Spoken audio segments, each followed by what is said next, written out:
Hello and welcome to Raising Anchor, your podcast and source for all things Rhode Island FC. I'm your host, Matt Entrican, coming to you on this Monday, September 1st, for your Monday edition of the Monday Mailbag.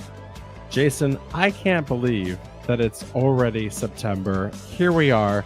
We're basically into fall now. It's Labor Day. Most of the people are out living their best lives. And here we are podcasting, living our best life. First off, welcome back.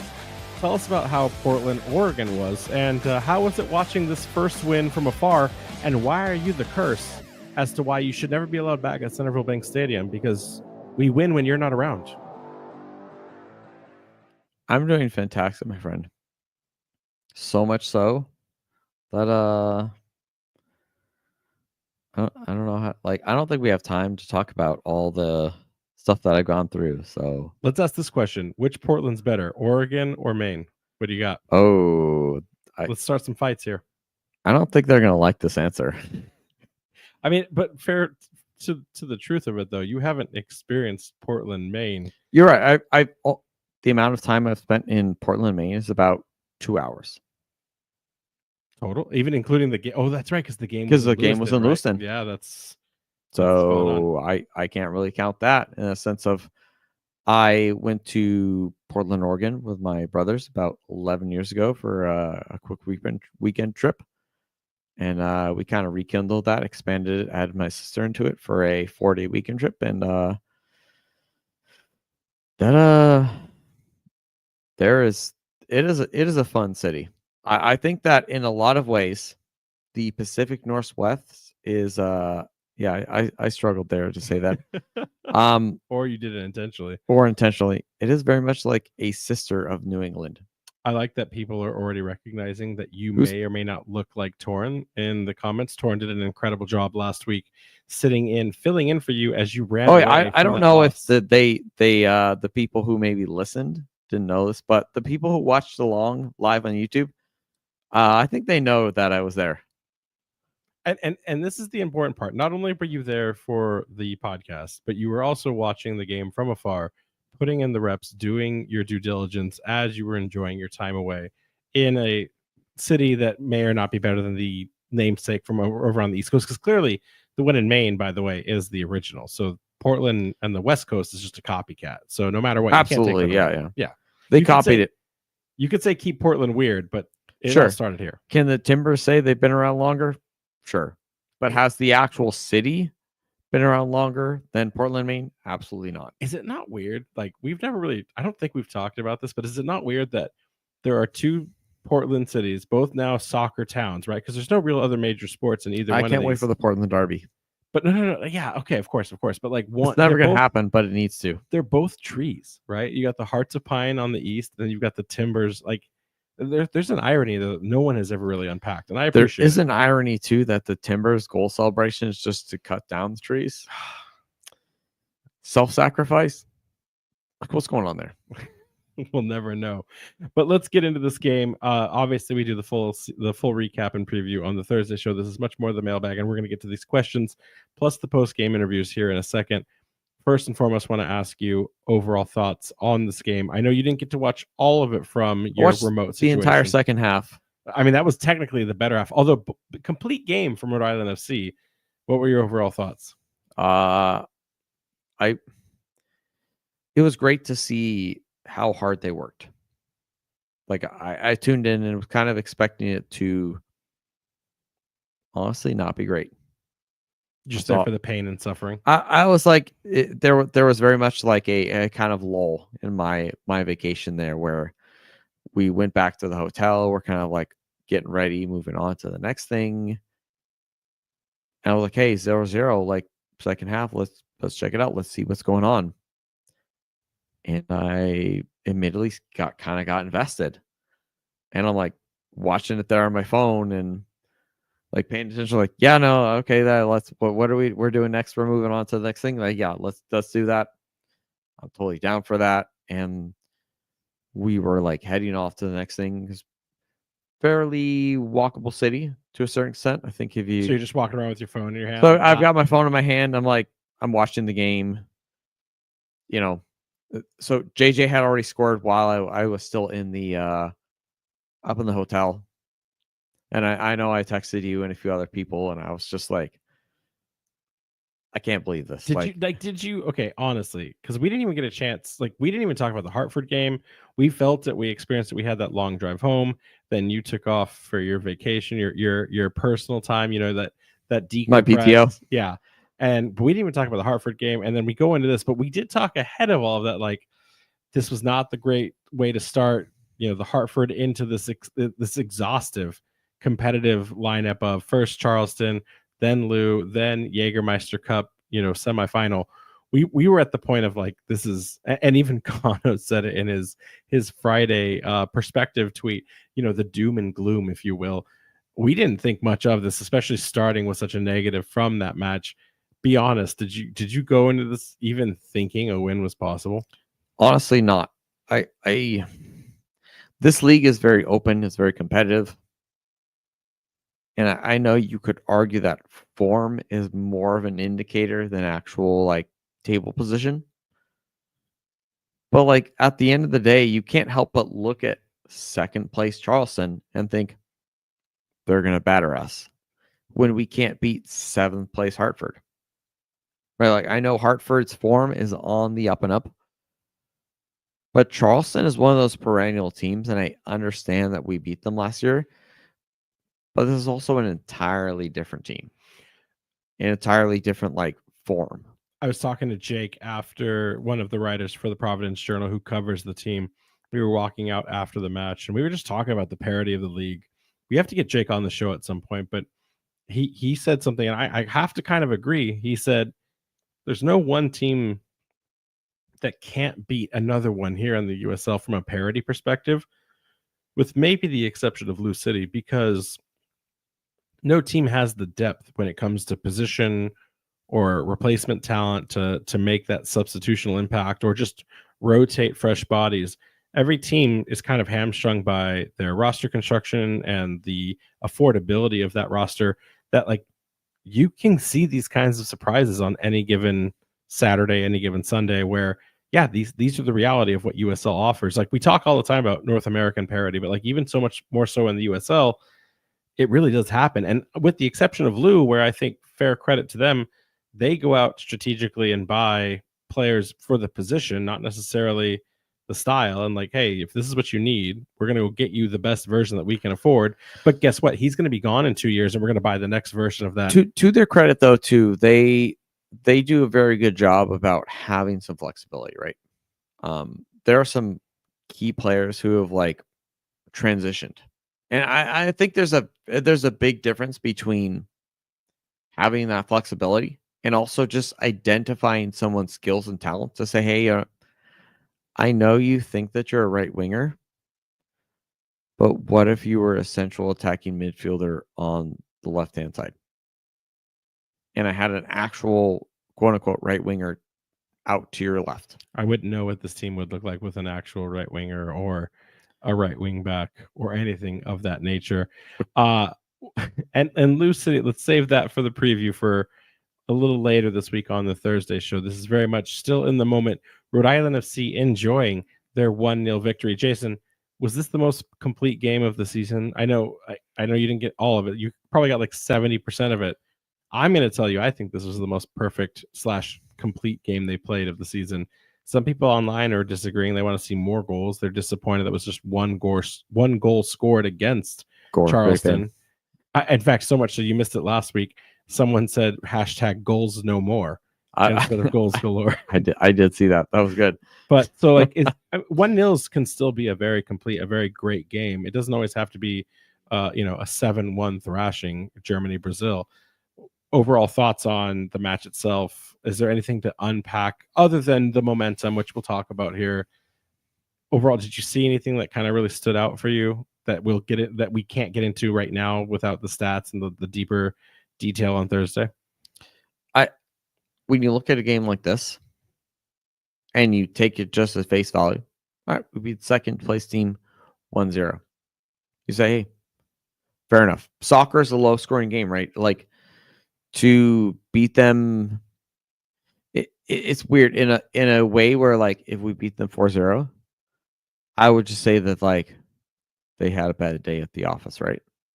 Like the It'd 1-0 be almost respects the fact that they had a defensive game. the They had 1-0 respects more the fact that like they are a good team and we had to fight tooth and nail to beat them and to hold on and to actually get that win maybe means more than a multiple goal scorer thrashing where you expect like, well, they clearly beat all these other teams in the league.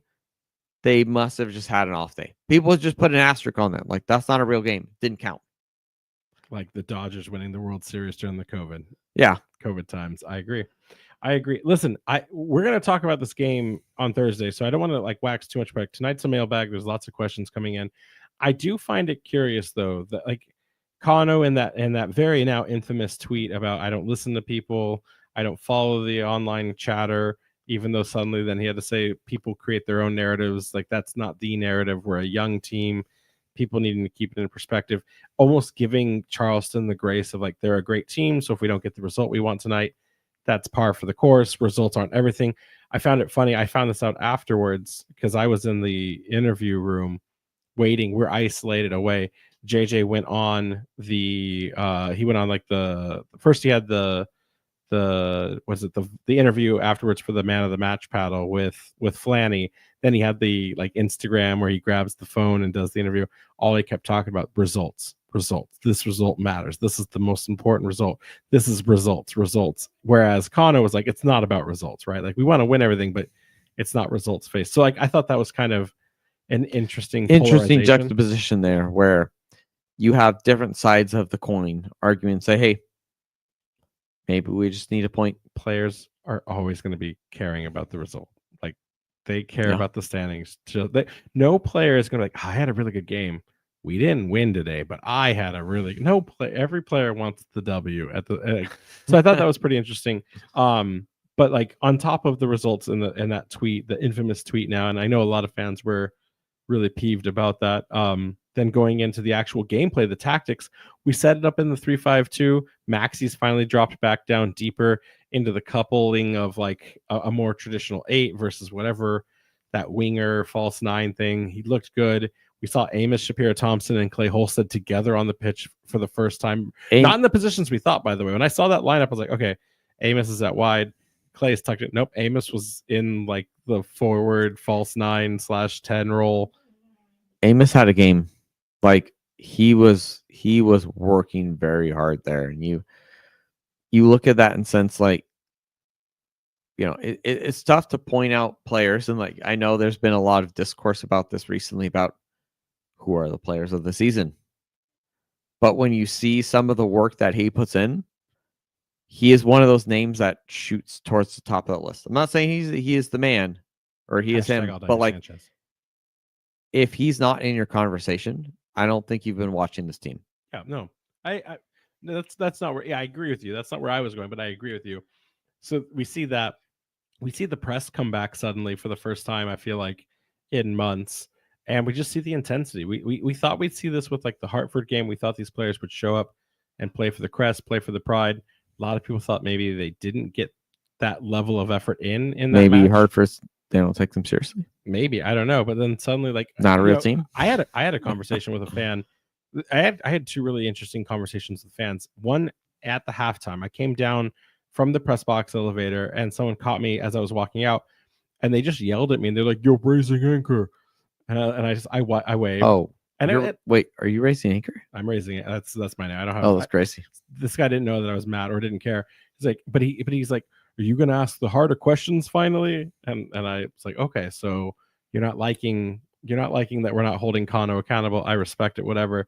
I disagree. I think we've done as best as we can with that. But like, clearly he knows, he watches, and thank you. I'm not, and at all, whoever you were, Mr. that like shouted at me, like, thank you for listening. I think we do a good job about that, but I won't. It's a delicate balance about towing the line where you're trying to be respectful and understand that like we're not managers.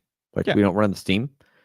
And at the end of the day, there's only so much that we can do from an analytical standpoint to like break down games.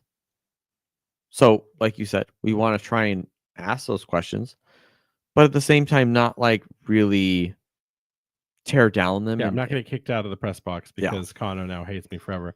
But then the other part of it was like, okay, looking around now, talking to people like, oh, they're finally doing the things that we've all been asking for. The change might be around the corner here. Could we get the result?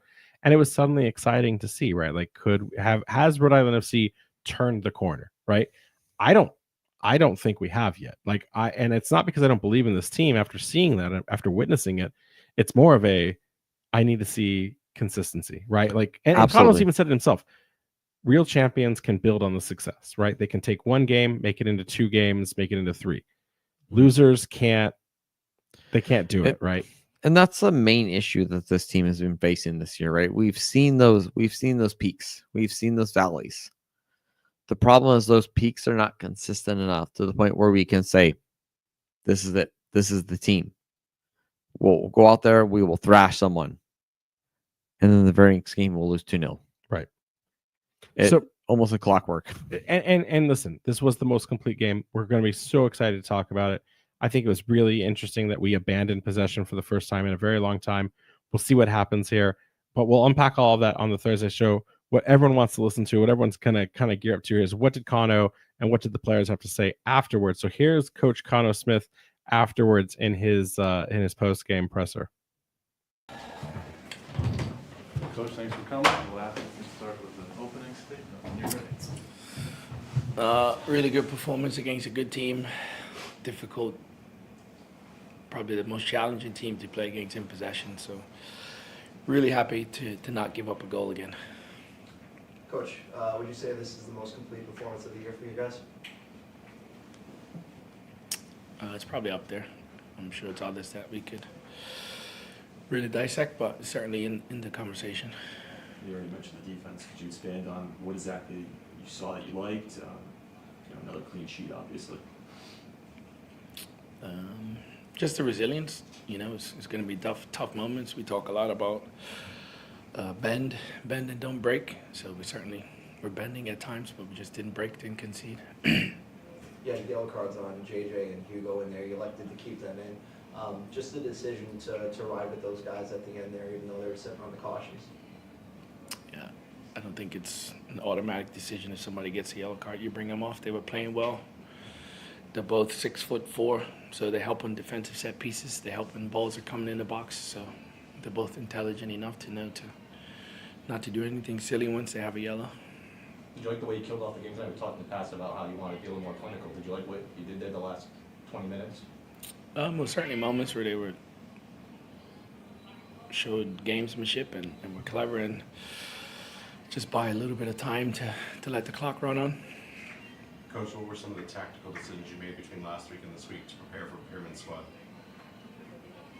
I mean, you have to prepare to it's a totally different team than what Hartford is. So Hartford's a good team in transition. You have to manage transition moments. This game, you need to be more difficult to break down and get behind the ball. So I'm sure we didn't have the majority of the ball. So that's probably one of the few games that's happened all year. Was that something you encouraged them to be comfortable off the ball in this particular match? We encourage them every game to be uncomfortable off the ball because, as much as we would like to have it every single game, but it's impossible. With this lineup tonight, is this the closest you've seen so far to being able to, play the style of play you're trying to implement here tonight? No. I think every lineup that we've played has been, we want to have the ball and we're comfortably in the top 5 in the league in possession. So I think any of our players that we put on the field are comfortable in that system. Coach, what was the objective behind Amos's positioning on the night? What were you looking to get out of him in that match? To overload them in midfield and have 4 players in midfield against the 2 at times. And I mean, Amos, wherever you put him on the field, he's going to give 100 and whatever % for the team. Run till he can't anymore, run till he tires out. So wherever he is, he just brings energy and electricity to the people around him. We saw Grant for the first time in quite some time tonight.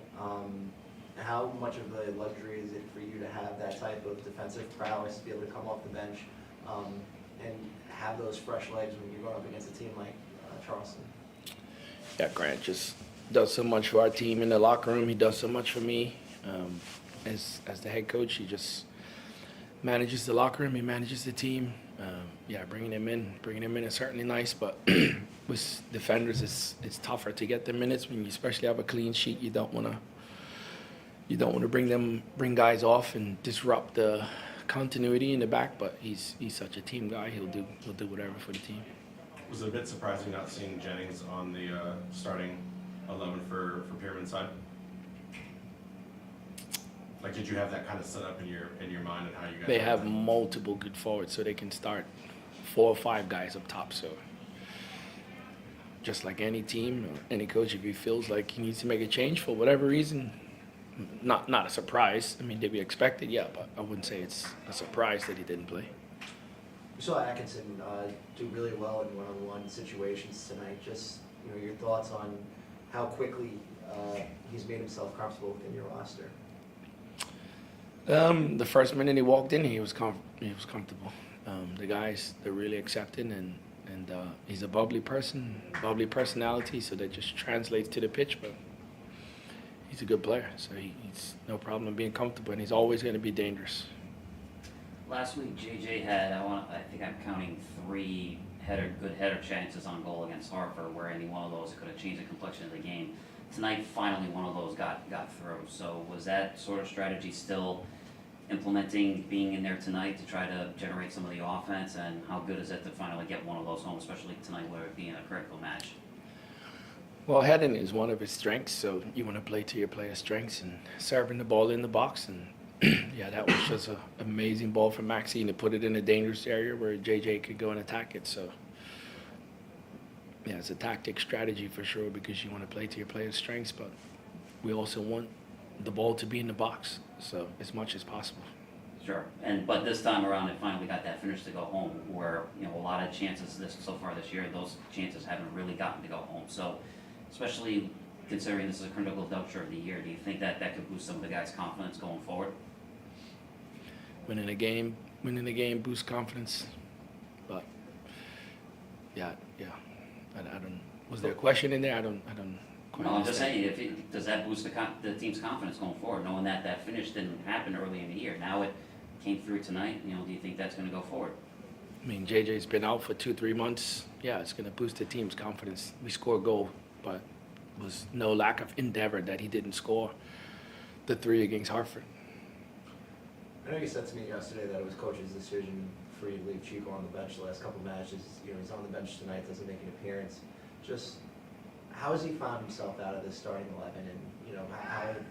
Just can you walk us through why his minutes have diminished the way they have? So we haven't been scoring, so that's it. We're trying to put players on the field that can score. He hasn't scored. JJ hasn't scored. Noah hasn't scored. He's not the only one. Can't play all of them, so that's it. We're trying to find a way to score goals and win games. Nothing else. Yesterday, Noah told me that if you had to write the storyline on this team right now, the headline would be that Rhode Island's been written off by everybody else, and you guys are the underdogs. Does a win like that kind of wake everybody up and remind everybody that you guys are still here and you can still be a dangerous threat down the stretch here? I don't care about storylines. I don't care what other people write. I don't care what other people think. I care about what I think, what my team thinks, what my staff thinks. People can write and say what they want. I don't care. And what do you think of this team right now? They're resilient. They dig in. Yeah, obviously we've had some tough moments, and I said this yesterday when we were at the press. We're a second-year team, and people need to keep things in perspective and not get carried away with what we did last year to think that because we made it to the final last year, we're just going to roll up and do it again. So we're going to have tough moments, deal with tough moments. We're not the only people in the world. We're not the only people in the league. We're not the only people in soccer that are going through tough moments. And you stick to who you are. You stick to your values as a team and as people. And what's meant to be will be. Thanks, Coach. Thanks. Congratulations on the win. So that was Connor Smith. Overall thoughts on that. Before you jump in, I'm just going to say one thing out loud. I thought it was interesting. We didn't really talk about it before the interview just now, but like Haribo going back to the midfield, not being a rotation back into the back line. That's more Grant Stoneman. That's going to be the future of all the CBs. We have so much CB depth that makes sense.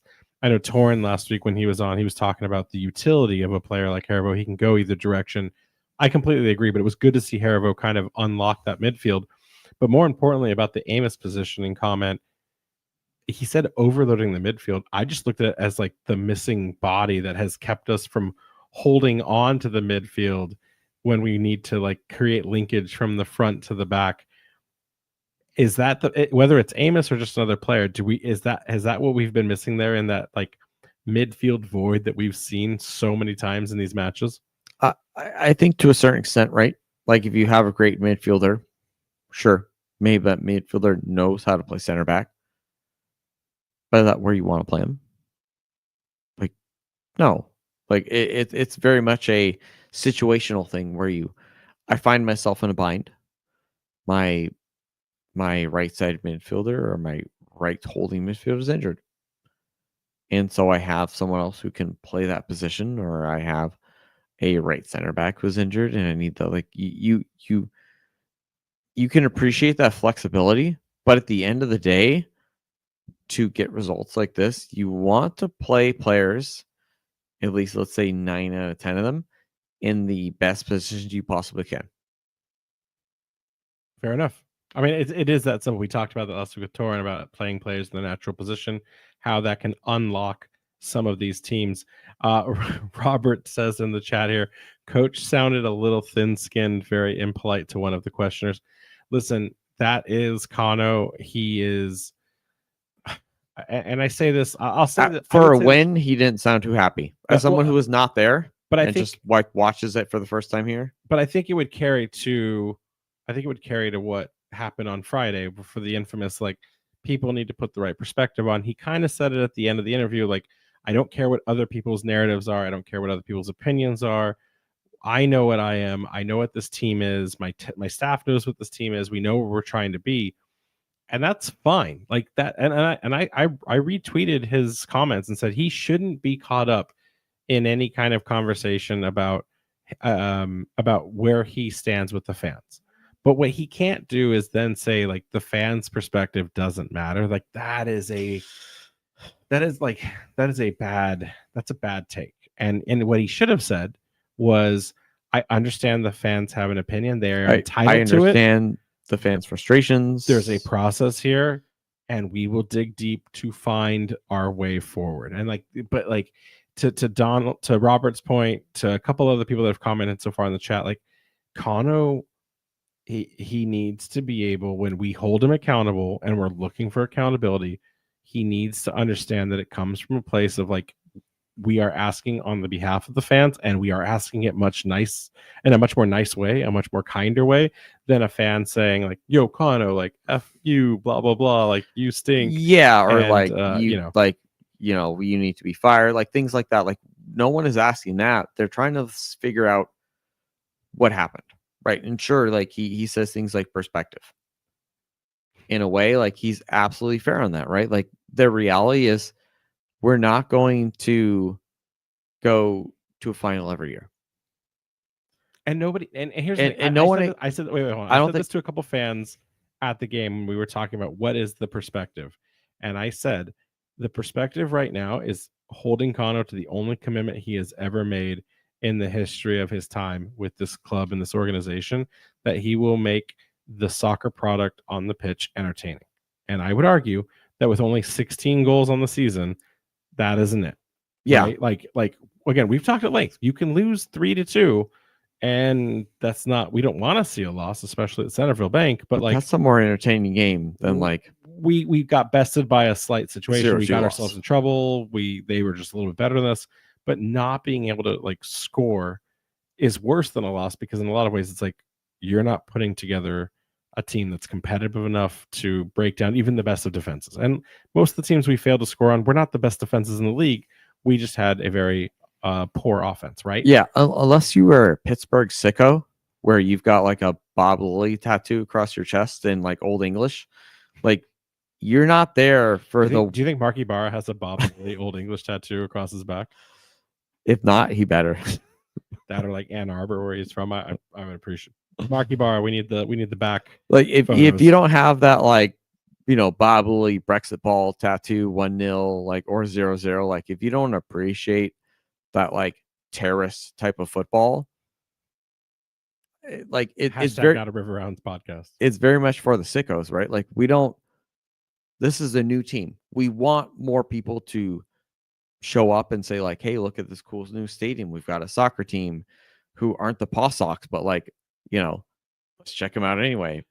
All right, let's get back on track. The full credit, though, in this interview to Tom Quinlan. I've at times had conversations with him like, are you handcuffed because, you're the play-by-play guy?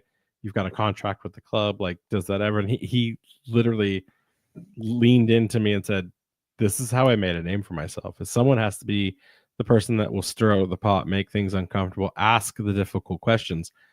I was sitting in front of Quinlan when he asked the question about like Chico's not on even getting substitution minutes now, and he's like one of your prolific strikers you went out and bought. He's not even getting a look, let alone minutes. What are the thoughts on that? And Kano just blatantly saying he's not doing his job. Fuson not doing his job. I don't want players on the pitch that aren't going to do their job. By no means am I saying Kano is like, betraying or saying that these players are, no longer assets to him. But like I have never asked that kind of level of question. I have to give Quinlan his flowers on being bold enough, because like I was like, oh, if I had said that, I have no idea if I'd be invited back to even this press box next year, let alone the next match. So I thought it was important to ask that question. But going back into like what Kano's thoughts were overall about it, were you surprised by anything he said there beyond the fan perspective part? Because I know that angered so many fans, but like let's decouple that. Overall, it's Kano's impressions. Is this it's a second year team, it's in its infancy. Like, we're not going to just run it back. Like, people need to drop that particular perspective. Do you think that's the perspective that he thinks people are about, that we automatically assume, especially this late in the season where we're at? Do you think that he thinks that fans think this is we're going to take, at a minimum, we're going to take runners up in the USL Cup final? It's a really tough perspective to take in the sense, because he's not entirely wrong, right? I think a lot of teams will struggle through that second year. In the first year is somewhat of an enigma, right? People know who you are. They don't understand your style of play. Sure, you may have a collection of USL Championship players as well as other levels of division where these players clearly have experience. They can work together and become a cohesive unit. But that often takes a while, like we saw last year. But to then go into the second year and just expect to immediately pick it up right away. There's only a few coaches in this league, I think, who can really consistently do that. I mean, to be fair, we thought it was possible only because he had retained such a strong core of his players. And if anything, he upgraded in positions that we didn't even know he was looking to upgrade with Rodriguez. And, I said this, full credit to Tie Talk. I said last week mistakenly because I was looking at the wrong stat. Rodriguez wasn't as good of a player as the stats indicate. He's the best player on our team stats wise. It doesn't always translate into a performance on getting goals, but like he's very much a complete player. He is one of our best. And I think that's a tough sell with him in the sense that, but like we should be on paper, we should just be instantly be able on to paper. We should all be getting Maxi Rodriguez tattoos. But the problem is that what that even look like? Getting a 7.5, an Opta every game doesn't translate to anything if you don't get any goals or I wish an assists. 8.2 Opta rating would automatically mean that you had a goal, because then that would mean somehow he was working goals into every single and that's the thing, is that it's very hard to convince people no, actually watch what he does. Look at the movement that he does. Look at go check out his heat map. Look at all the area on the field that he's covered. Look at his. Do you know what I think? I think he's a flashier Marky Bar. When you think about think about in a sense season. of that complete industrious midfielder who will work his butt off, who can create set piece opportunities for you. Everything for us last season, we just couldn't appreciate it. And now Maxi's a more forward, a more complete midfielder, like you just said a second ago. But we all expected the goals and the assists to come from him. He's just doing that Marky Bar work at a larger scale. We should be getting goals or at least contributions from him. We're just not. But I look at him as just an Ibarra on steroids to that beginning. I will ask this though, overall perspective wise, getting back to it. Kano seems to think everyone is holding him to the fire because we're not in second place in the Eastern Conference, or we're not getting a home playoff berth. I think most fans, most of the sickos that listen, we gave that up maybe 10 I games most ago. of us would be okay with like anywhere between 5 and 8. Win the Jaeger Cup, make the playoffs is about the benchmark. I think Yeah. most smart fans are doing at this Yeah, point. no, at this point, So like, wait, hold get on. to the Jaeger Cup final But in that is a perspective, minimum. then, what is he talking about? Because obviously he's alluding to the fact that there's some heat to the seat. He's hearing it, whether he denies it or not, on how he's hearing it. I talked to some of the people in the press box afterwards, like, hey, that comment on how he's hearing the narratives. How did he hear about those things? And he's like, oh, I heard it from people on the street, and that's fair. We've run into Kano multiple times on the street, but I can't imagine someone going up to Kano like, yo, Kano, you should be fired. It's probably like, Kano, what's going on with this team? Or like, hey, Kano, I listened to Raising Anchor. What's going on over here? You know, I'm gonna say this with the utmost respect. I like respect Kano Smith, but I don't think he has the time of day for us. I don't think, like, legitimately, I don't think he cares. Like, we know he doesn't listen to this. He does not listen to us. His family listens to I us. think that he gets passed along things where we say, we'll ask a question and say, hey, like, we've lost 4 games in a row. Should we be concerned about Kano's job? And then someone will go up to him and be like, hey, did you hear that Raising Anchor said you should get fired? And we'll like, with no context. We know ownership listens, we know front office listens, and we know the family of the players and the technical staff listen. We know that because they've all come up. I don't think he has time for us. And like honestly, respect. And no, should he? He's a he GM shouldn't. and a head coach, and he's got a life to live. Yeah, he's got things to do. And also I know because his dog isn't going to walk himself. He's mostly kind to us when he runs into us in person. If he was that heated about something we did or didn't say, he would probably call us out, even if it was in a random place near, you know, like the Guild Beer Garden in downtown. That being said, I'm just confused about the narrative he's talking about this perspective. And listen, we will give the flowers to the team. I still think this is the best game of all season, especially considering they played to the level of competitive nature that was the second best team in the Eastern Conference, who rightfully so, by the way. If it wasn't for Louisville being Louisville, this team would be in first place. Like, oh, absolutely. These two teams have just completely run the gauntlet. They're so far ahead. It's that like TKO boxing round, right? Where they're so proficient and great at their job, but they're going to get to that point where like it's going to come down to the points. So having said that, what is this perspective then that he thinks fans have? That's what I want to know.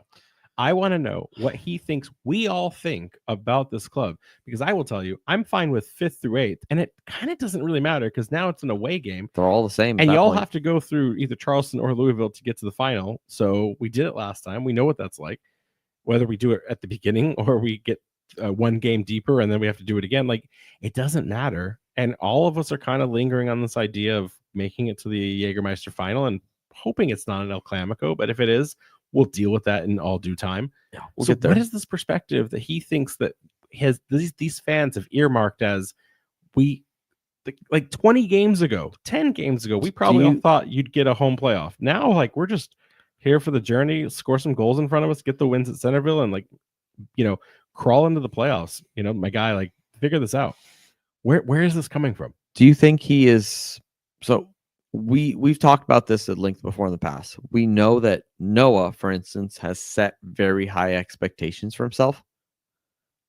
Do you think Kano has done similar and is now frustrated, almost like, quote unquote, lashing out, in a sense of like he's upset that he is not living up to our expectations? So he's taking it out on the fans when the press. I don't know. I'm just asking the question. I don't know either. I'm just like, I don't know.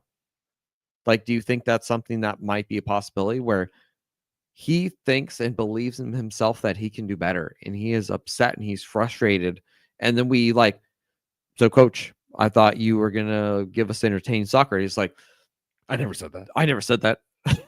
You know, like, in that sense where he's like, he's frustrated because he knows that the talent that we have in this team, and that even the pieces he's putting together out there, and despite like the 17 injuries that we've gone through, he feels that like we should be in a better position. He's just not feeling like it's going the way that he wanted to, that it's going as planned, that he's upset and frustrated and like kind of doesn't know like he doesn't have the answer to a sense of like why this all turned out the way it did. I mean, Matt is on right now from Tide Talk. He's saying, I don't think he'd walk it back like he has with messaging from Brett Parkhurst or himself in the past. And I agree with that. I think that at this point he's committed to what he said. There's a frustration there, but I don't think it's right to put it on the fans. I think if the fans are upset, the fans are your customer, right? Like you play for the fans, you play for yourself, you play for the pride, you want to win, you're the competitor, you're the professional. But like all of these players play for their clubs because the fans have made that club what it is, right? Like the players the players lift it up, but the fans are the foundation. And so it was just a weird thing. I'm gonna give Kano like you get a pass this time, and like it was spoken. I absolutely think that he gets a pass. But like, do you think too, in the same sense, like he was a Revs player, and I can't speak to what the state of the Revs fan base was like back when he played for them. Back then everyone had hope still. They still had hope. Remember, he was on the team that won the Open Cup. Like they were thinking, okay, because I was gonna argue is like it was gonna happen. If I took current day Revs fandom and transpose that back to when he was, he'd be like, well, he would probably understand, right?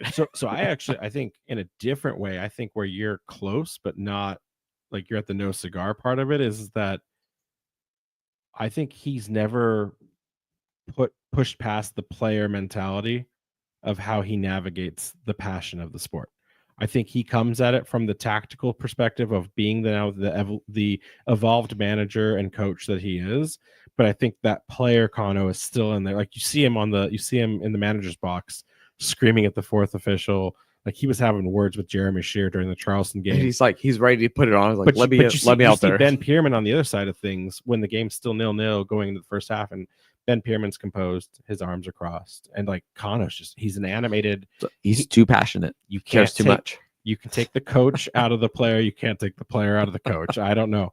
So and we saw that actually in some of the conversation Tide Talk had last week about how like Kano was like almost inserting himself into the game, like make this pass, go do this thing. Like again, great episode on that one. When Nate's directing traffic. Oh, Nate's in the chat right now. Like Nate, I always love when you're like, go do this pass when you're watching the away games. I love Nate's ready to fill in for Kano on any given day. That's what I understand. He's that eye in the sky director, like telling him like, play this through ball, cross it here, play it back here, that kind of thing. So anyways, listen, we're gonna unpack the game in detail for the preview / recap on Thursday. But the point is, he's still so frustrated. And like when we give him the avenue of like, well, how do you feel about this team? I'm not sure Kano I'm not sure Kano feels comfortable yet with this team. I feel like he's still trying to find it out.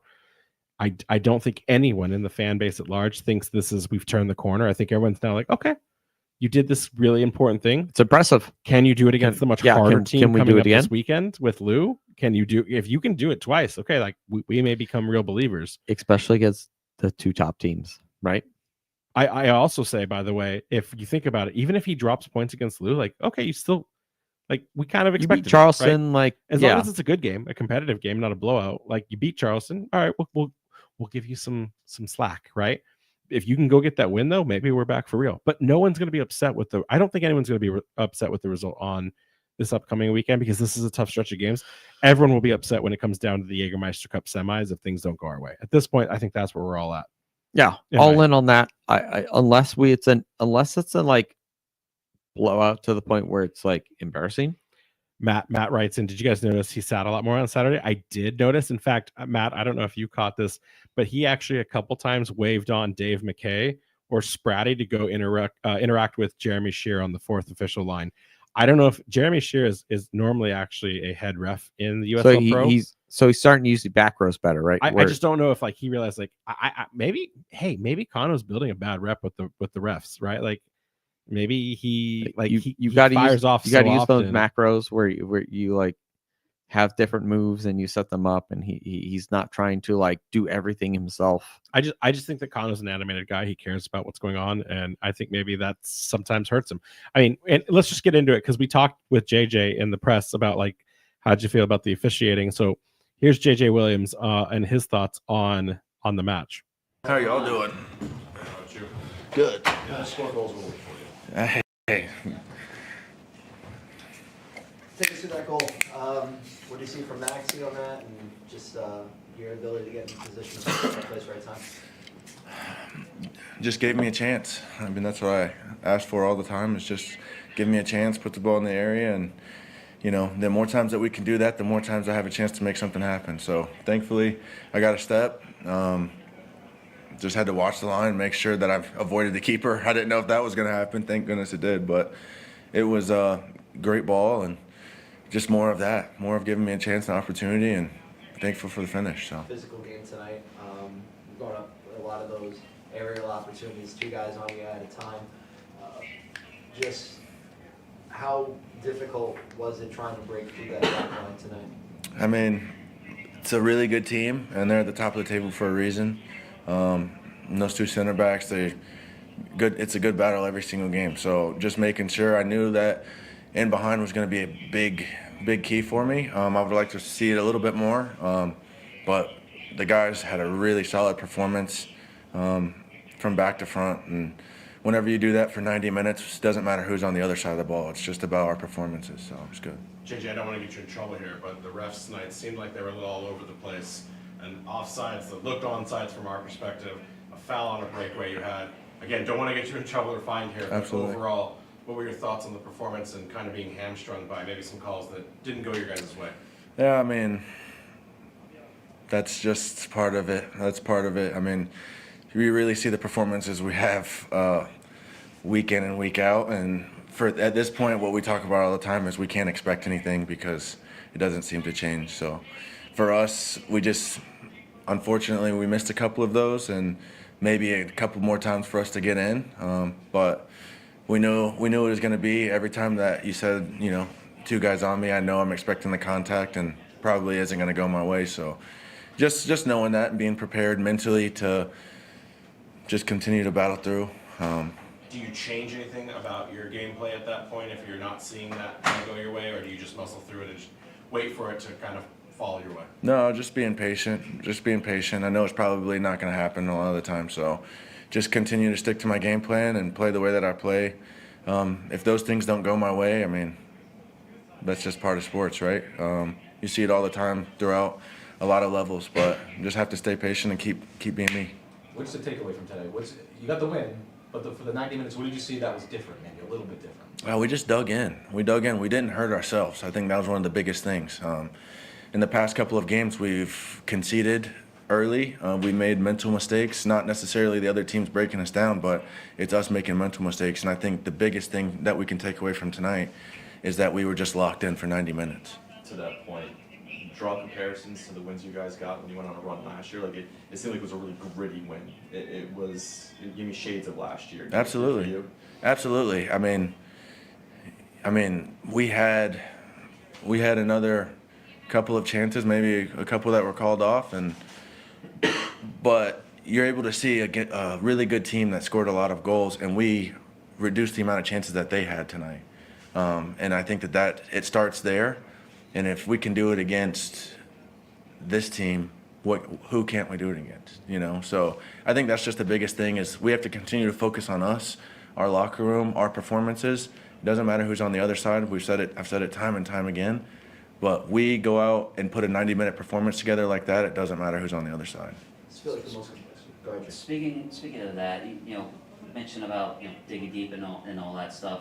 What does that do for the psyche of the team in general? Particularly offensively, where last week you had about, I want to say 3 or 4 different header chances that a couple inches here or there that could have gone in and that could have changed the complexion of the game against Hartford. Tonight you got one to go home. Right. So what does that do to the team's psychological state, especially not only in this juncture of the season, but against an opponent like that where you could be facing them in the playoffs if you guys make it into the top 8. So what does that do psychologically for the team to try to maybe build off that and go on a good run over the next 2 or 3, 4 matches or wherever it is to try to get yourself in that top 8? Yeah, I think it shows that we can play with anybody. Kind of goes back to the last point of it. It's just about us. We do the right things. We get the ball wide, get into the box. It just gives us a chance and opportunity. They're facing their own goal and they have to defend that way. It doesn't matter at what level. The more times that you can do that and get them facing their own goal, and especially me being in between the center backs, it's gonna give us a good opportunity to score and more of those chances, more of those opportunities. So I think it just gives us a big jump. This result gives us a big jump, especially we're going to face Louisville coming up. We have Jägermeister coming up, some big games. But every game for us throughout the rest of the year is a must-win. And that's the way that we have to think about So it. basically, instead of the playoffs starting in November, are you considering mentally, are you guys basically considering that the playoffs are starting now? Absolutely. With a slow start that we've had, for us, making sure that we're getting results and hitting form now at this part of the year. We saw it last year, like you said. This is the most important part. You'd rather a slow start and hit form now rather than a strong start and be struggling with your form later in the season. So if we can find our footing, and this is just the start of a good run, then I'll take it. JJ, is this the perfect time to go and take on Louisville next? I mean, again, like Jake said, this is very reminiscent of that playoff run you bagged at Brace against Louisville. We talked after that match. If you had stayed in, you might have even gotten that third hat trick in a row. Right. Is this the right time to face a red-hot Louisville as well, or does it not even matter at this point? It doesn't matter. It really doesn't. I think that the result that we got tonight, it should just give us our footing. So it doesn't matter if we're playing Louisville, if we're playing whoever is behind us. I mean, it really doesn't matter. Whatever game it is, we just have to make sure that we put another solid performance down.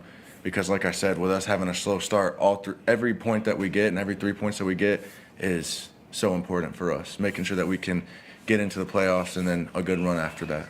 I talked to Noah yesterday, and I asked him if he had to write the headline of the season so far, he would say the rest of the league has written you guys off, and they're just not expecting you guys to do much. Do you think that's a fair assessment? Do you think that you guys are written off by the rest of the league right now? Absolutely. Absolutely. I mean, you see the performance that we had last week, it wasn't good, and that's strictly on us, and so I think that's really, really the biggest thing is that teams could write us off, but I guarantee you that every single team doesn't want us to get in because we can have performances like that on the drop of a hat. So out of anybody that they don't want to see, I guarantee you it's probably going to be us.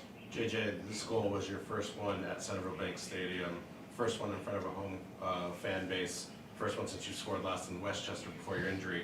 Walk us through the importance of this goal amongst all your other goals in your career or just your Rhode Island FC career so far. Yeah, I mean, it was amazing. Scoring in the stadium was awesome. Everybody was really excited for it, and I'm just happy to give something back to the fans, not just the goal, but the result. The fans have been great for us. The support that we had has been great. So just making sure we can give something back to the people that love and support us so much is big. Congrats, JJ. Thank you. Good job. I don't care what he wants. This man needs to be on a permanent contract till his legs have to be amputated. JJ Williams is just, if like between him and Koke, if there were two players that like represent the RIFC, The embodiment of the spirit of the team. yeah, like and honestly too, I remember hearing it last week from the fans when we lost at Hartford and we traveled so well and we weren't allowed. We got kind of like segregated, then we got ushered out. The players we were told weren't allowed to come and talk to us, and like Koke, I think JJ also, were like some of them was like, no, maybe JJ walked off right of it. I know Koke for sure stayed and like talked to some of the fans, but like JJ's one of the few players so far that has taken accountability for the result in Hartford. Like I don't think I've heard that from many others, right? Like those are the leaders we need, and even if JJ, if that's the last goal we ever see from him, lifetime contract. Like just he's the guy. Overall thoughts on anything that he said besides that? I think it's big that he brought up the defense. Right? He talked about like being able to get through a game and like to a certain extent play a perfect game, right? Like, as a striker, an attacker, you make a mistake, what happens? Oh, you don't score a goal. As a defender, you make a mistake, what happens? Oh, you just gave up a goal. Such a huge difference there in terms of like what those outcomes are based upon your reactions. Agreed. Excuse me. So like there's so much more that they have to fight through to really keep the rest of the team in the game and to give them their flowers and say, hey, they kept us in this game and gave us that opportunity to go out there and get that win. That's huge. Agreed. All right. Well, let's get into this mailbag part of the show because that's what we do this for on the Mondays. I'm going to kick things off. An hour later. I don't expect you to know this, by the way, but I do expect you to make the attempt on the answer here. Mo Brown writes in, how far do players run in a game? I'm curious about the game-by-game stats on this. I was hoping that you did some research here as I was out of town for the entire weekend. It very much depends. It's in kilometers because why would we track in miles? That's not real. Yeah. Those are fake, imaginary. So I have a request out to the club. I will try to find out if we can be provided that stat. But just and Mo, we will get to it hopefully by the next mailbag. We'll get some solid numbers behind it. My guess is it's probably the wingbacks that run the most, but we'll find out who's actually covering the most ground. I feel like I'll throw a random stat out here just from seeing things like this in regards to, like, let's say, for instance, the Premier League. Obviously not the same league. But sometimes their top midfielders will run 10, 11K. So they'll do 2 5Ks. That's like 6 miles for the Americans that so listen to the show. In that regards, maybe that's a bit on the high end, but let's say we drop that down and say that a lot of players run an average somewhere probably between 2 to 4 miles a game. Okay, but here's the fun question, right? Who do you think's running the most, including the substitutions and the rotations? Who do you think has the most mileage this year? Because, like, I'm pretty sure Karifa has the most minutes now this season. We just released the 3 players that have played every single game are like Maxi. I'm saying Noah up until I think Noah just got knocked out. Aldair with the red card. So I think it's Maxi and Clay have played every single game, but sometimes as subs. I would argue it's Maxi, Clay, or Amos. I think it's Maxi. I think Maxi's going to have. Those are all players who are running their butts off to the point where absolutely when you're like, oh yeah, he's run, 75 kilometers this year. Cool. Yeah, I'm not surprised. All right, you got that next question? Yeah. Good old Taras here. How bad was the refereeing last night? I say it was very one-sided. I thought we looked much more engaged last night. Do you agree? Listen, we talked at length in the preview that this was this ref's first assignment against Rhode Island, against Charleston. It was only his 6th game, I think, in the USL Championship. He's mostly been in next pro situations. I highly encourage, if you guys haven't listened to the USL All Access interviews from Mike Watson, Devin Kerr, with some of the USL Pro officiating staff, it's really interesting to hear how they prep for games, not just on the tactics side of things, how they plan for these matches, the travel that is built into their lives, and the fact that until they get to the MLS level, all of these refs are like moonlighting as refs, where they have a 9 to 5 or they have a more steady Eddie job that is what pays the bills, and this is all working towards that.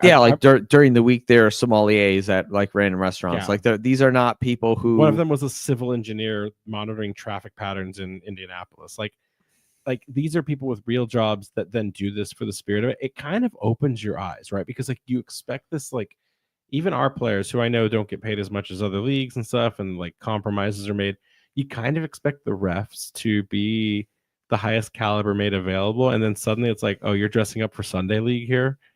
In a sense, I go back to the conversation we had with Scott during our clam chats when he was here visiting about like pay the refs what they're worth and then hold them accountable, double the effort, so that like if they're not, like these refs, even at the USL level, should be full-time refs and nothing but that. And then we can start, like it almost, I'm not going to stop, because when you see a bad call, it's like you still got to call it out, but like you're almost kind of like, okay, so this guy or gal worked a 9 to 5, 40 hours. It got on an overnight to come to, Providence and ref a game, and they're flying immediately home so they can get back to their 9 to 5. Like, okay, they're doing this work. It's perspective, right? We talk Connor's perspective, ref perspective. That's what it's all about.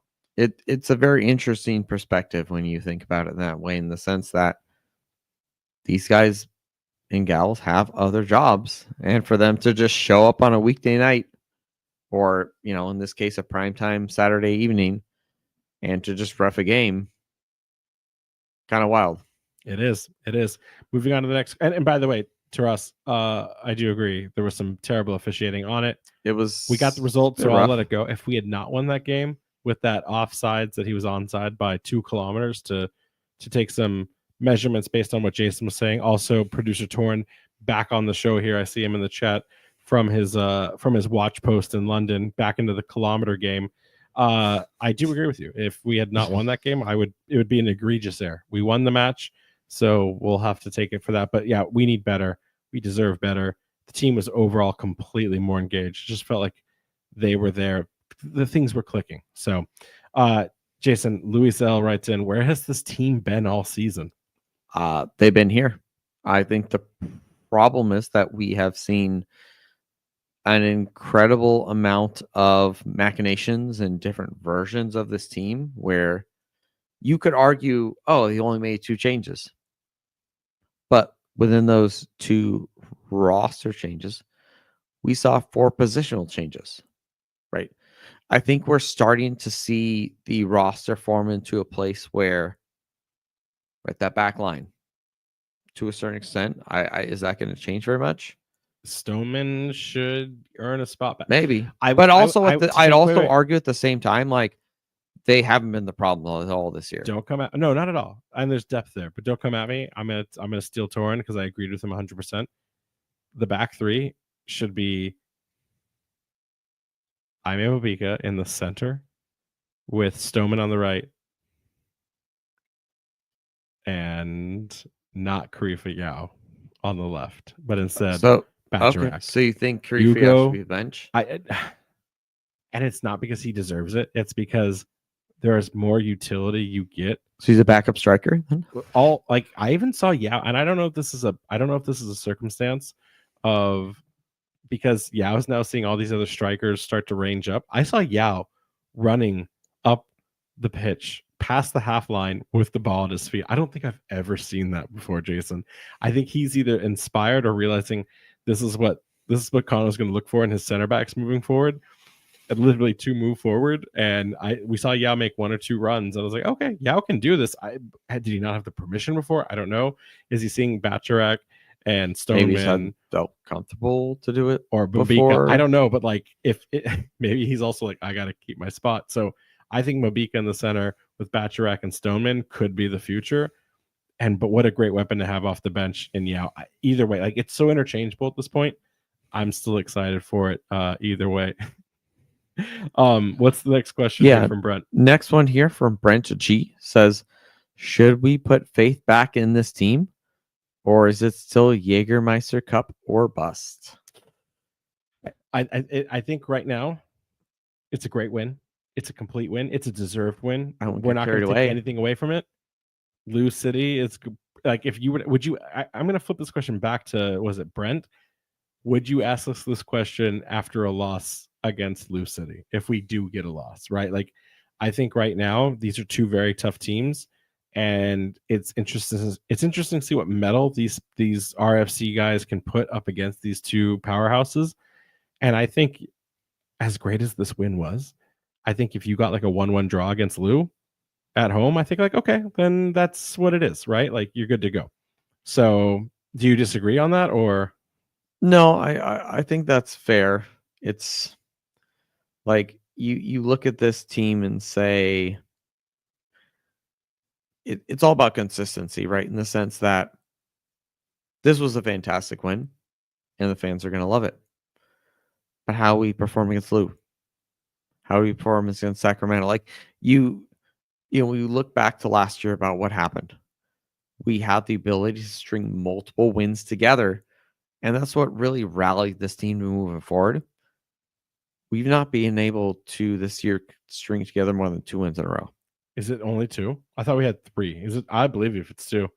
It's 2. I certainly know it's not. And I would also think that I think Hartford's on 9. Hartford's on 9 now, by the way. Some of those count as like cup competitions, maybe potentially. So yeah, it's been a bit of a rough year for us. And if we could get that consistency, I think then people could start to say, okay, hey, maybe this team has hands. Like maybe we can do something here. Like, you know, What's up or whatever. John Q writes in, after last night's complete match, what changes to the lineup would you expect for Louisville?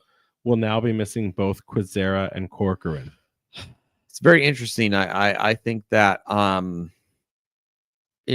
maybe you could look at slotting in Zach Hervo for Corcoran. They're not 1-to-1, but we also know that Zach is very comfortable on the ball. He can kind of splay the ball out left, right, forward like that. He's very comfortable being that kind of deep line midfielder. At this point, it kind of feels like it's right wing back play is a thing. Like I don't want it to be a thing, but like that is just kind of the thing. So I don't know if I expect him to slot back into midfield. And so then we're looking at Quizera out on the left. All the areas play. Sanchez is back for Well, so you have we're essentially a 3-4-3, right? So no, we played the last match as a 3-5-2 again, or a 3-4-1-1. It's kind of the same thing. Essentially, it's just there's some slight differentiations of like whether it's the front line, right? Are they two inside forwards and a striker? Are they a cam and two strikers? Like it's some nuance in there. But Sure. so at that point, do you then just take Quizera out? We still have Aldair Sanchez on the left. Do you throw in Busy, Dwayne Atkinson? And then he created a chance for the scoring opportunity, right? Do you then just say, hey, do we put Maxi out there again on the right? So you have I would Dwayne, honestly, Maxi, and JJ. I would move Clay into Maxi's center, role, and I'd move Maxi and into Corcoran's role, and I'd put Amos to the right wing back. And then I'd bring in Busy up front or Fuson, someone to plug that top area, and then Sanchez for the other side. That's how I would do it. Haribo's a great replacement if you have to keep playing that right wing side.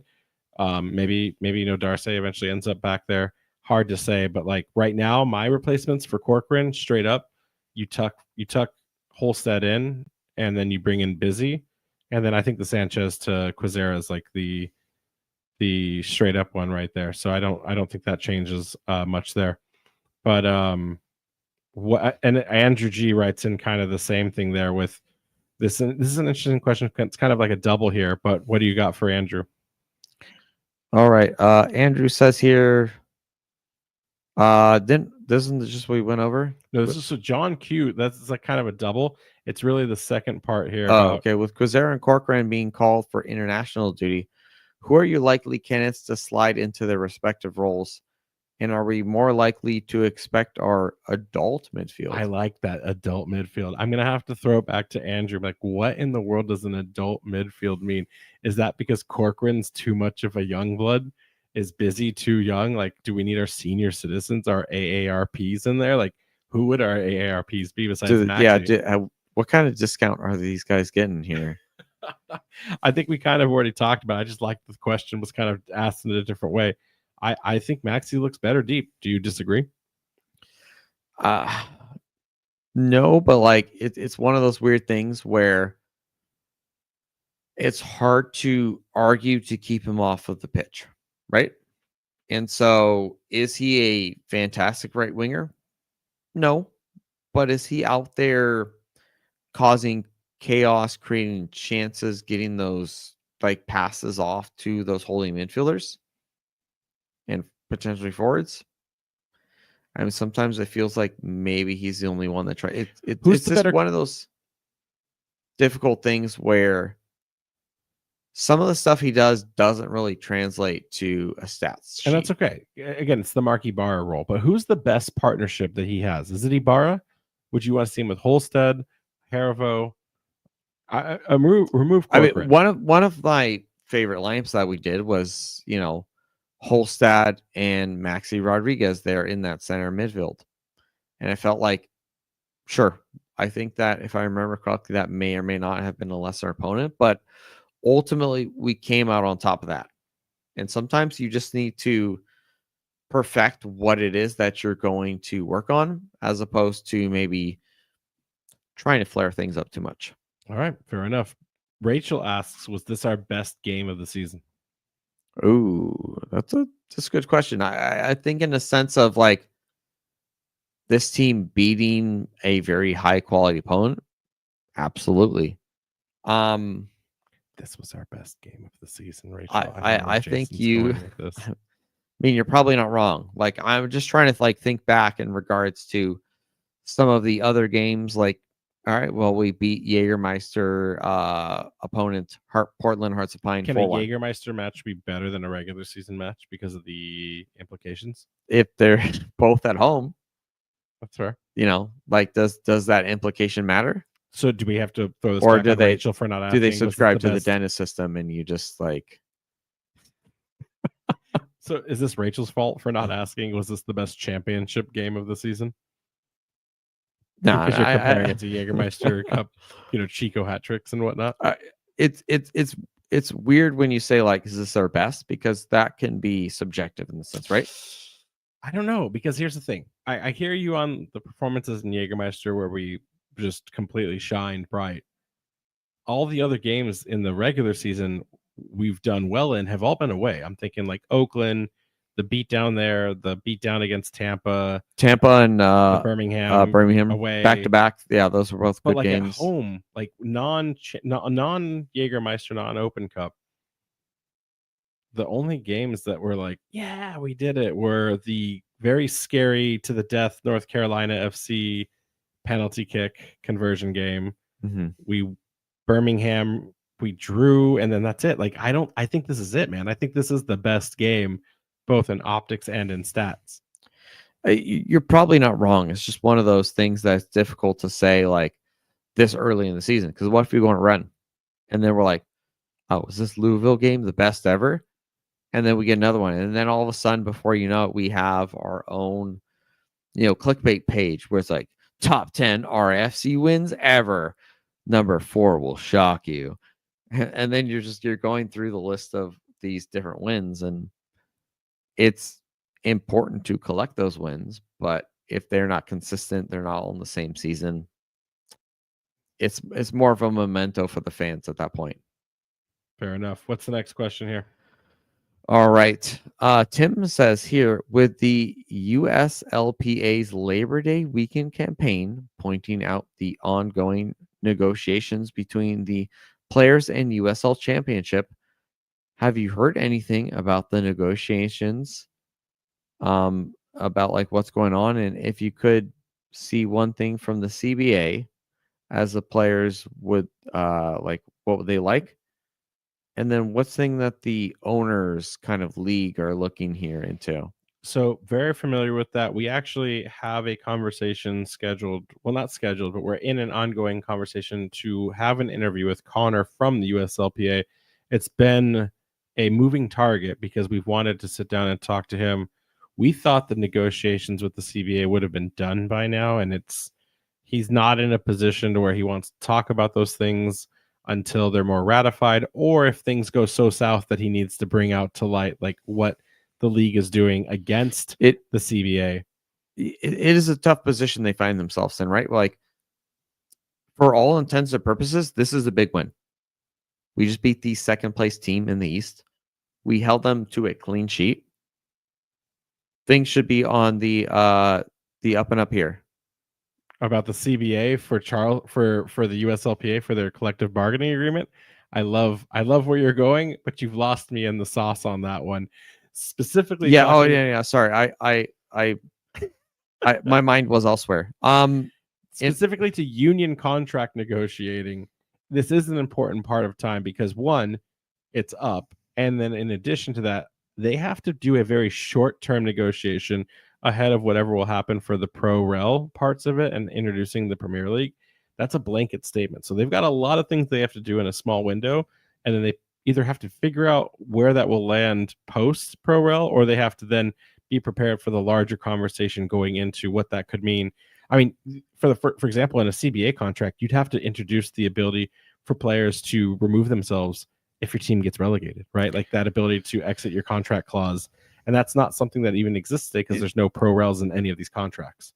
Yeah, so I think that that's something that you could add into their contracts because it's very common in other leagues. Right. Um, And also maybe if you're in Loudon, you're not gonna have to wash your own jerseys the or one, clean your own the clean one your own other thing shoes. I would like to bring up, but also don't want to because I don't want it to happen anymore is the thing where how many seasons have we gone without a team folding?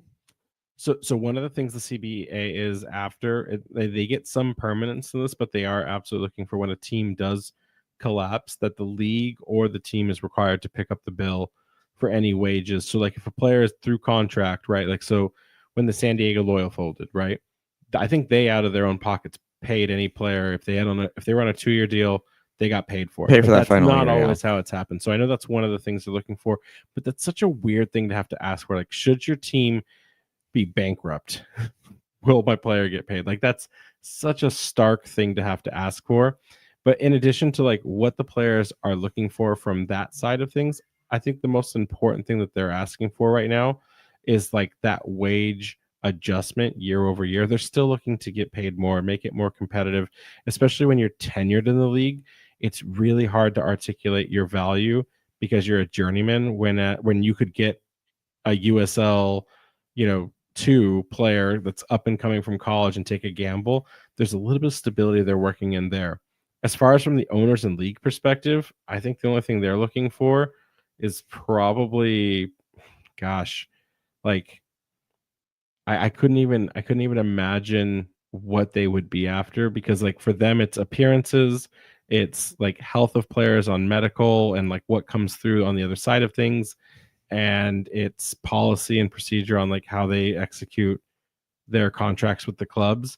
I think more for the leagues, what they don't want is they don't want to pay more. So if you were to ask like what does an ownership group want? They don't want to pay more for these players. So like it's almost they're at each other's odds and ends of players want more money. The league probably doesn't want to have to do that unless they need to. I think everything else right now, like, it's still growing in the right direction, but we will have a conversation with Connor, Tim in the future to see who gets their fair share of the pie in those ideas. So I mean, when you talk about prices, it's so interesting to like look at and compare prices to like 10 years ago, where, sure, maybe there's just, for example, just because more people are more familiar with like Premier League prices, right? They have skyrocketed to the point where like it doesn't make any sense. It's nonsense number. And like, do you have that like issue where you start to add in these extra factors? There's extra money. Are we looking at some sort of like nonsense price increase for like, and even if it's in a very small factor where like all of a sudden championship players cost an extra 100K for no absolute reason, so it's just it's interesting to look at how that's going to pan out with looming pro rel. I figure if anything, the smart organizations are going to ask for things like concessions on the homegrown, like locking in players when teams have built academies to set up the same way MLS did, like put players under cap evaluations. Because at some point, right now, because this isn't single entity like MLS, you can pay for any player, you can pay any cost, right? But to remain competitive, like there's not enough money in USL right now for one team just to run away with it. Like no team, you can argue Louisville's kind of done it, but no team's just been like, here's $20 million, buy me a USL championship title. Like that hasn't happened, right? Could it as more investments come online? Sure, that's possible. Could we see it with ProRel as like smaller ownerships go, I'm not going to pay the 20 million up front to buy a premier division, but I'll pay for a USL 1 team, and in 2 years with a $5 million investment, I'll work my way up. Yeah. Hard to argue that, but that being the case, I could see ownership now as ProRel is built into the model saying if they do have some sort of cap in mind per league or per division, what does that cost? Because if I can get a homegrown player for cheaper, I absolutely would. All right, Jason, what's the next question here from Dan W. After this win, it feels like we have purpose and meaning. Do we have purpose and meaning? One worded answer. What do you got for me? Is there purpose and meaning? Yeah. I mean, I don't want to get all philosophical on there, but like, it is, it's been a rough season for us RFC fans, But you love to see it when we get a win, especially against a top place team. We'll save the philosophical part for maybe another episode when we don't have any other questions to go over. Brian S. here says, can we beat Lou City, or should we expect this result as a fluke? I don't think this is a fluke. I think this is Kano implementing the strategy we've wanted to see all season. We saw every decision get made in the right way. He put on the right players, mostly in the right positions. I think Amos Shapiro-Thompson might be the only swap where I would say he didn't do bad, but like maybe you could have gotten more out of a player in that position and then had AST as the substitute into that step. Maybe swap Busy first and see if you could have been more dangerous in the first half. The game kind of unfolded a little bit differently once Amos was off the pitch, but I would say at this point it's a really good team, and like don't expect the results to go our way and then make it mean it's a bad team. Like if this is the best team we can put out and we see more of this, just because we might get the loss or the draw or the win, I'd say it's all the games after. This is the formation. This may be our starting 11. So Torn asks here, Jason, where should I slap the RIFC sticker in London? I mean, you've never been, so where are you going to tell them to stick That it? is a great question. As someone who's definitely not sticker slapped another state, wink, wink. I think there's a balance here. You want to put it into a place where it feels quote unquote natural, where people may mostly ignore it, but also at the same time, somewhere where people can see it and go like, oh, hey, I recognize that. I know what that state is, or I've heard of the legendary RIFC. So yeah, I would just be looking for an inconspicuous yet public spot, if that makes any sense. See, I was thinking you were going to talk like the Ashes of White Hart Lane, or like, is there a premier team, or even anywhere in the English football ecosystem that has an anchor in their logo, so that it would just look almost like it was one of theirs. But you were on talking Martinelli's more, grave because he's trashed this year. You were just talking more like the tactics of where to put a sticker in the first place, and I don't think that was the question asked, but I love the answer nevertheless. That was an in-depth that we didn't deserve, but we got it anyway. So that's a great answer. That was a great answer.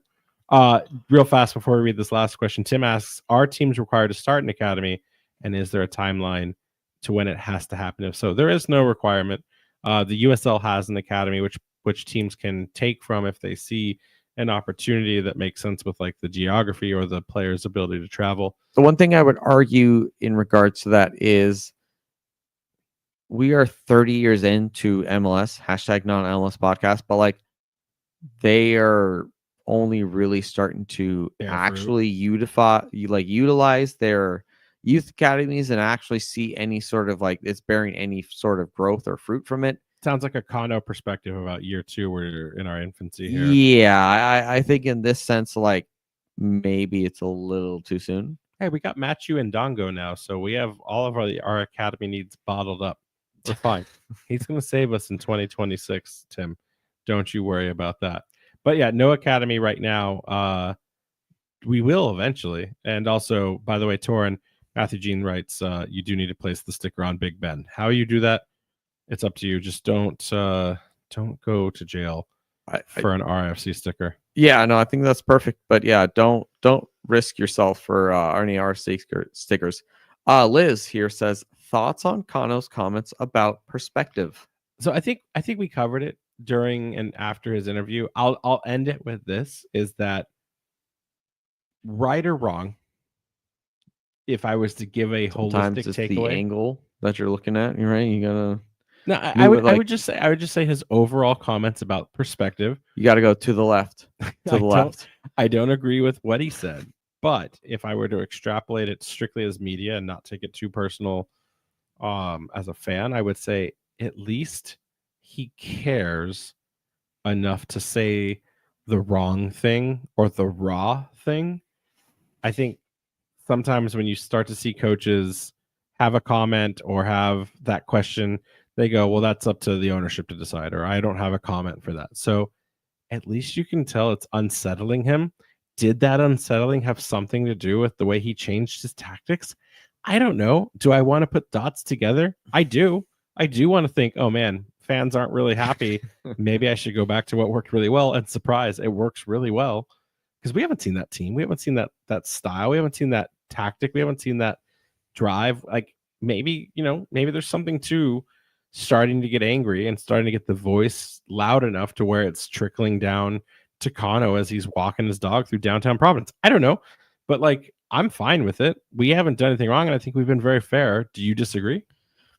No, I think that we definitely have,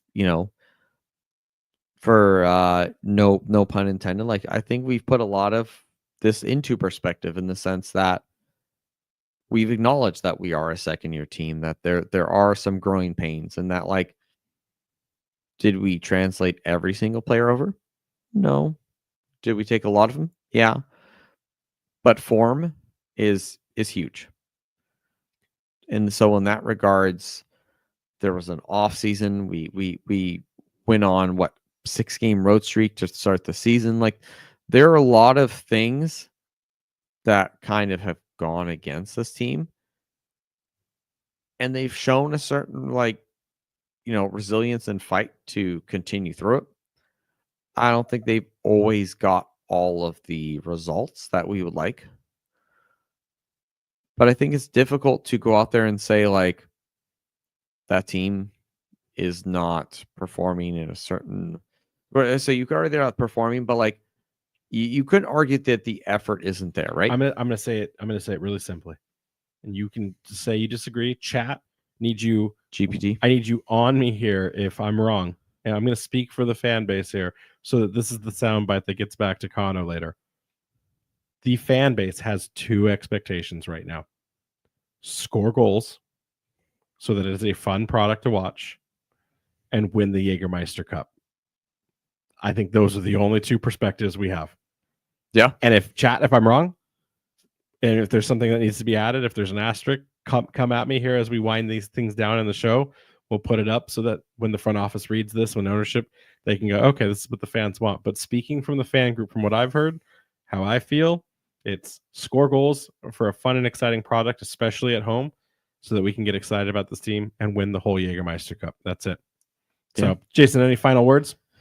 I mean, it sounds easy enough, right? Just score. If it was That's a all we need to caveman, do. anyone could do it, right? Hey, that's all we need to do, right? Just score some goals.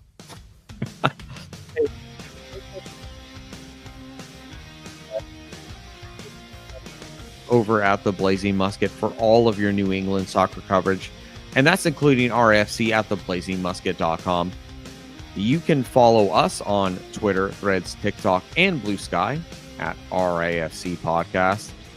We have an Instagram at Raising Anchor. And of course, there is that website to check out at raisinganchorpodcast.com. Anchor's up, y'all. So excited to see you this Saturday against Louisville. We have a show on Thursday, but until then, Anchor's up and can't wait. Catch you guys later. Vamos.